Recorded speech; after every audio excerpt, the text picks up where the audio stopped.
근데 이후에는 이 아메리카 대륙, 그죠? 쿨리 노동의 형태로 미국, 그다음에 라틴 아메리카 이쪽으로 대거 이제 이주를 하게 되죠. 네, 특히 뭐 영국 같은 유럽 상인들이 그런 쿨리 무역의 이제 핵심으로 역할을 그렇죠. 하면서 쿨리라고 하면은 이게 한자로는 고려, 쓸 그죠? 고자에 힘 역자를 역자. 써서 힘들게 일하는 노동자다. 그래서 이제 그 쿨리들이 미국 캘리포니아나 이런 데 가서 미국의 대륙 대륙횡단 철도 만들고 그다음에 네. 금문교 네네. 금문교 그 샌프란시스코 금문교 아래 가면은 그때 희생된 그 난공사거든. 그러니까 가서 보시면 알아요. 그러니까 그 샌프란시스코만 안에 알카트라즈 형무소도 있잖아. 그리고 그 만을 이은 그 공사가 당시에는 굉장히 난공사였어요. 그래가지고 엄청나게 많은 중국인 노동자가 희생됐어. 그래서 그 아래 가보면 중국인 그때 희생자들, 중국인 노동자들이 굉장히 많이 희생됐는데 그 사람들을 추모하는 추모 비석이 서 있어요. 네. 그래서 그렇게 대륙횡단 철도도 이제 놓고. 중국인 노동자들이 놓고 했는데 미국인들의 입장에서 보면은 특히 유럽계 노동자들이 볼 때는 중국계 노동자들이 들어오면서 자기들의 임금도 낮아지고 그러니까 어떤 중국인들에 대한 이제 반감 그런 반감 때문에 반중국 정서가 생기고 결국에는 중국인들의 이주를 막는 그런 법률까지 제정되는 거죠. 그러니까 저기 골드러시가 있었잖아요. 미국에 골드러시가 캘리포니아 붐이 일어났다고. 붐이 일어났는데 그 붐이 꺼지잖아요. 19세기 후반에 그 붐이 확 꺼지면서 노동시장에서 백인 노동자들하고 이 쿨리들하고 노동시장에서 경쟁이 일어나.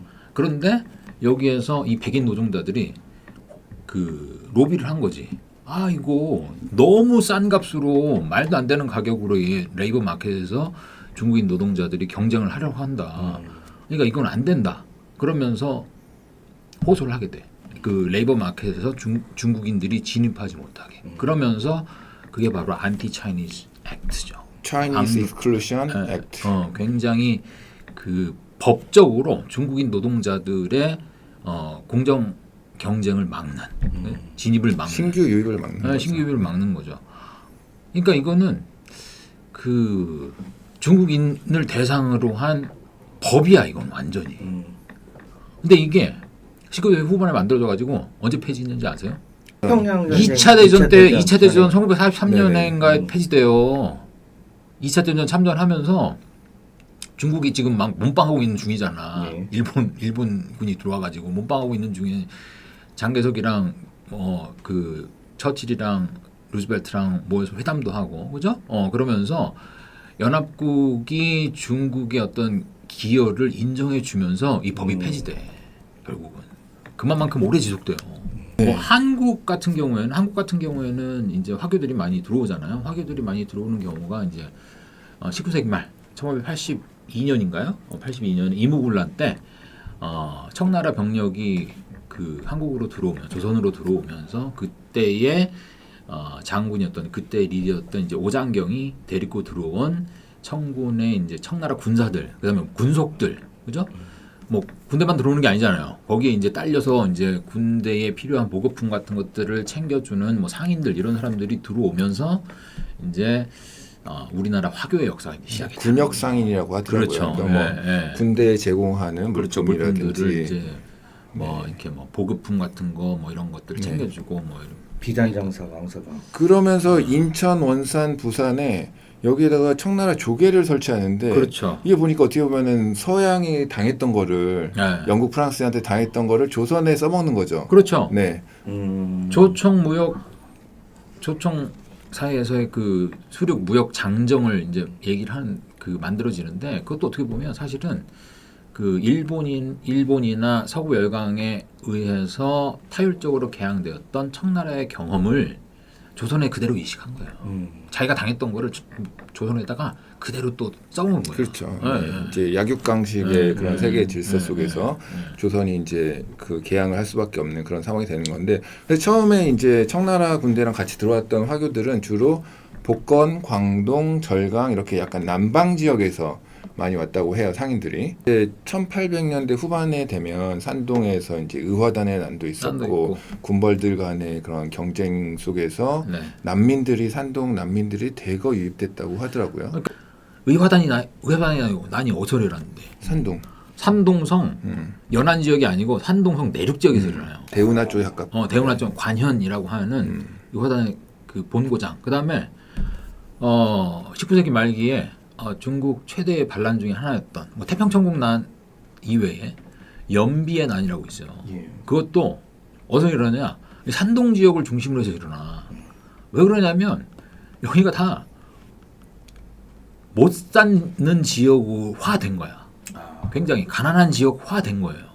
근데 왜 그랬냐 그게 그러니까 해방이라고 하는 그러니까 연안 지역을 방비하기 위해서 청나라 정부가 인위적으로 그 자원을 그 해방을 위해서 돌린 거야 연해 지역으로. 그러다 보니까 그 원래의 전통 제국적 질서 속에서 그 자원의 순환 과정을 통해서 잘 살고 있었던 그런 사람들이 한순간에 실업자가 되고 가난한 사람이 되고 그렇게 된 거예요.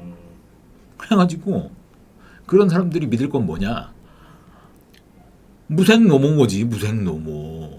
아니면 무슨 뭐 미륵불 뭐 이런 사람들 그런 거 옥황상제 뭐 이런 사람들인 거예요. 그러니까 그 사회적 연대를 실천할 수 있을 만한 사회적 기제가 없어진 거야. 그러니까 그런 사람들이 어디에 귀해? 종교나 민간 신앙이나 뭐 이런 데 귀하는 거예요. 일종의 사이비 종교 집단 그러면서 이제 밀란의 그런 형태로도 발전하게 되기도 하고. 그리고 태평성도 마찬가지예요. 태평성도 사실 광서성에서 일어나거든. 광서성에서 일어나는 광서성 광부 노동자들 이런 사람들을 대상으로 일어나. 근데 그 광부 노동자들이 사실은 어떻게 보면은 사회 제일 밑바탕이잖아. 밑 하층민들이잖아요. 이런 사람들이 어디 뭐 마음 줄 데가 없는 거지. 제국 정부는 계속 착취해 가려고는 하고 그러니까 그 사람들이 결국은 내가 지자스의 동생이다 라고 일컬었던 홍수전의 그 배상제회를 믿고 거기에 이제 마음을 준 거죠. 거기 뭐 광치성 산악 지역의 그렇죠. 뭐 소수민족들도 많이 참여를 그리고 홍수전 했다고 자체는 합니다. 역시도 객가 출신이에요. 이주민 출신이에요. 결국은. 광동성 출신이긴 하지만 광동성에 있는 학하 출신이에요. 네, 그래서 이제 화교들이 이제 한국에 조선에 이제 유입되기 시작했는데 특히 이제 일제 시대로 넘어가면서 일제 시대가 이제 일제 정부가 또 중국인 노동자들을 또 대거 유입하기 시작합니다. 특히 이제 대도시를 중심으로 해서 석조 건물들을 많이 건축을 하잖아요. 네. 근데 이제 조선인 노동자들은 어떻게 보면 이제 석조 건축에 대한 경험도 부족하고 이제 뭐 상인들 같은 경우에는 뭐 직물 판매라든지 요식업 그리고 상품 작물 이게 또 특이하게 그 한국 그 화교들이 했던 것 중에서 예를 들면 뭐 당근이라든지 배추라든지 무 중에서도 일본 식당이 많았잖아요. 닭광도 있지만 와사비를 만드는 와사비 무 이런 거는 조선 농민들이 그런 어떤 상업 그 농업에 대한 스킬이 부족한데 중국 농민들은 와가지고 그런 걸 잘하는 거죠. 그래서 일본 그 식당에 와사비 무를 독점적으로 공급하는 그런 화교 무역상들이 있고 화교 농민들이 있었던 거예요. 그러다 보니까 화교들의 상권은 늘어나고 노동자들이 이제 공장이라든지 이런 건축 현장에서 이제 늘어나면서 조선인과 중국인들 사이의 어떤 민족적인 갈등이라든지 그런 긴장 관계는 항상 있을 수밖에 없었던 거예요. 그거를 또 일본 그 정부는 약간 이용하기도 하고 그러다 보니까 이제 1931년 만보산 사건이라든지 그 이전에도 이미 1927년에 전국적으로 화교 배척 사건이 일어나서 화교들을 막 구타하고 그래요. 조선인들이 이제 그런 민족적인 감정 때문에 그래서 1931년에는 결국에는 평양에서는 화교 학살 사건까지 일어나는 그래서 중국인과 조선인 사이의 민족적 갈등과 이런 감정들은 굉장히 골이 깊은 그런 과정이 있었더라고요. 네. 그래서 이 일본 제국 시기에 특히 이제 우리가 생각할 때 뭐 평양, 뭐 원산, 신의주 뭐 이런 데가 특히 이제 1930년대 이후에 만주가 개발되면서 엄청난 호황을 누리잖아요. 그렇죠. 그러다 보니까 산업적으로 발전하고 그래서 화교들이 산둥성에서 온 화교들도 주로 북한에 그러니까 그 지금의 북한 영역, 북한 영토에서 굉장히 많이 활동을 했더라고요. 그래서 해방 시점을 놓고 보면 북한 지역에 있었던 화교들이 거의 한 5만 이상, 그리고 남한 지역에 있었던 화교들은 한 10,000명 이상, 이 정도로 북한의 화교들이 많이 있었다고 합니다. 31년 이후에 이제 만주국이 성립되잖아요. 만주국에서는 사실은 중국인에 대한 차별 이런 게 존재하긴 했어요. 왜냐하면 결국 만주국 같은 경우에는 일본과 밀접한 관련을 맺고 있는 나라잖아요. 그러다 보니까 오족 협화를 내세워서 겉으로 내세워서 그러니까 만주족, 그다음에 한족, 조선족 뭐 이런 사람들, 그러니까 뭐 이제 백개 러시아 뭐 이런 러시아 사람들 이런 사람들과의 어떤 그러한 협력을 통해서 좋은 나라를 만들어 보자라고 한 거창한 캐치프레이즈를 내세우긴 했지만 사실은 조선이나 이런 나라들은 조선이나 만주국이나 사실 어떻게 보면 식민지잖아. 근데 중국은 아직 식민지는 아니란 말이야. 그렇지. 그죠? 그러다 보니까 이 식민지에서 온 사람들, 그러니까 일본 제국의 식민지에서 온 사람들과 그 기존에 있었던 중국인들 사이에서의 어떤 그러한 보이지 않는 차별 이런 게 있었던 거죠. 그러니까 누가 2등 시민이냐를 두고 다투는 거지. 일본 사람이 1등 시민이고, 안타까워. 일본 사람이 1등 시민이고, 2등 시민이 누구냐? 조선 사람들은 우리가 2등이다. 우리 또 근대인이다. 우리가 2등 시민이다. 중국 사람들은 아니 여기 우리나라 땅인데 얘네들이 와고 2등 시민이라고 주장하니까 약간 고가운 거죠. 그렇죠. 그런 게 있었던 거예요. 네, 그래서 사실은 1930년대 이전까지는 그 중국의 군벌에 그죠. 의해서 조선인들이 약간 이제 탄압을 받고 그러다가 1930년대 만주국이 형성되면 어떻게 보면 이제 만주에 있던 조선인들이 만주국 정부에 좀 보호를 받기도 하는 그렇죠. 뭐 그런 상황이 생겨나죠. 네.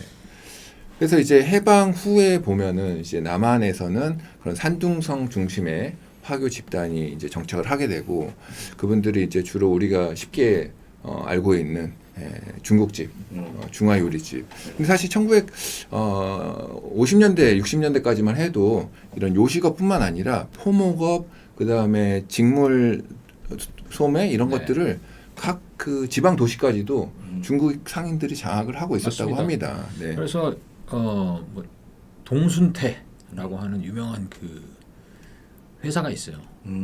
그 산동성의 삼선 복례를 기반으로 했던 무역 회사인데 한국에 지부도 많이 가지고 있었고 그다음에 그랬다가 이제 1960년대에 이제 박정희 정권이 들어서면서 어떤 산업 개발과 좀 민족주의적 그런 이데올로기를 강화하는 차원에서 화교에 대한 좀 차별과 탄압이 시작이 되는데 뭐 예를 들면 뭐 화폐 개혁을 통해서 화교들이 이제 뭐 지방 금고에 가지고 있었던 현금을 이제 좀 끌어내려고 했던 그런 노력도 있었다고 하고 가장 결정적인 건 1961년도에 외국인 토지 소유권을 제한하는 법률을 제정해서 굉장히 차별적으로 경제적 그런 이득을 경제적 이권을 이제 제한하는 거죠. 그래서 특히 뭐 주택 같은 경우에는 200평 이하로, 그다음에 상업 용지는 50평 이하로. 근데 이렇게 보면 이런 차별 때문에 결국에는 뭔가 이제 내가 중국집 식당을 해가지고 분점도 내고 프랜차이즈를 해가지고 사업을 확장하려고 하면 이런 제한법에 다 걸리는 거죠. 네. 그래서 이때 좀 땅을 사거나 집을 사려고 했던 화교들이 좀 친하게 지냈던 한국 친구에게 명의를 빌려갖고 샀다가 나중에 배신을 당해서 재산권을 날리는 뭐 이런 경우도 있었고 웃지 못할 경우도 있었고. 아니 그런 얘기들 많이 하잖아요. 그래서 전 세계의 화교 커뮤니티 중에서 그 나라의 경제력을 장악하지 못한 나라는 우리나라뿐이다. 유일하게. 네, 그래서 뭐 그런 얘기도 있죠. 차이나타운이 없는 유일한 나라 뭐 이렇게 얘기도 하고 그래서 그 당시에 1960년대부터 한국에서 어느 정도 경제적인 능력이 있었던 화교들은 그런 차별을 피해서 다른 나라로 대만이라든지 대만으로. 미국이라든지 이런 대만으로 데로, 다시 네. 간다든지 아니면 미국이라든지 네. 다른 나라로 기회를 찾았던. 네, 그래서 한국을 떠나서 네. 이제 미국이나 이제 저희가 LA나 샌프란시스코 가면은 참, 거기에 또 중국 식당이 있는데 그 중에서 한국에서 온 화교들이 하는 중국 식당이 있어요. 있습니다. 그런데 가면 단무지 나오고 양파 나오고 춘장 나오고 약간 한국식으로 시카고의 네. 아소원. 그래 그렇게 해서 이제 거기에서도 이제 한국 교민들 상대로 그렇죠. 비즈니스를 이제 한국 유지하시더라고요. 한국 코리안 타운에 코리안 차이니즈. 코리아 타운에 있는 짜장면 집인데 중국 화교회가 네. 하시는 거야. 한국화된 중국 식당 네. 뭐 이렇게 얘기할 짜장면도 수가 팔고 예. 볶음밥도 팔고 네.